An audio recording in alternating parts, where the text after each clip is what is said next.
may iba ako. Since ito kasi parang naging comeback mo na rin. Di ba? Big comeback kasi itong big movie. Ngayon, in-expect ng mga tao, anong magiging, anong JM ang makikita nila ngayon?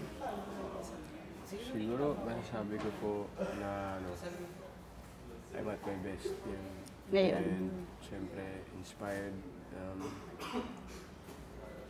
Mas ready to take risks para mas makapag-present pa, mas makapagtrabaho pa ng ayos.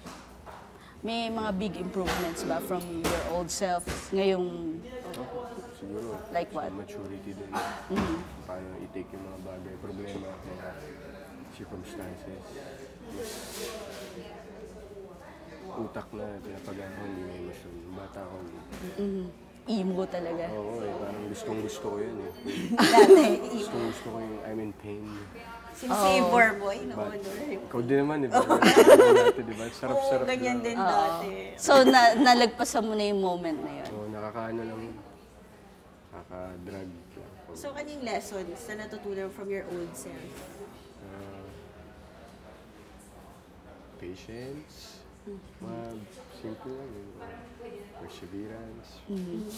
Ano pa ba? Yun. Diretso lang. What made you realize na, no, JM, kailangan ko nang magbago? Ganun. Ito na yun eh, binigyan uli ako ng bagong break. Yan, Ito diba? na lahat, bago. Pa-realize. Minsan, kailangan pang mawala unti-unti lahat eh. Di ba?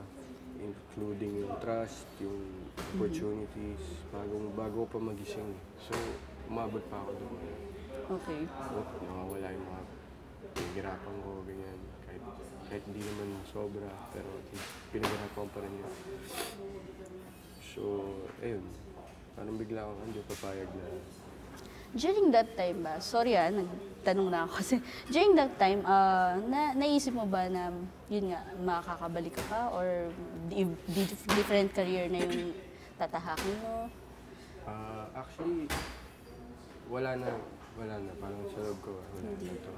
Wala na ako. Pero, kahit gano'n na sa isip ko, parang inano ko pa rin, parang bago ako makalabas ng rehab, hindi ako, papalag pa rin ako, parang subukan ko pa rin one last shot, baka sakali. Pero, ayun, buti na lang.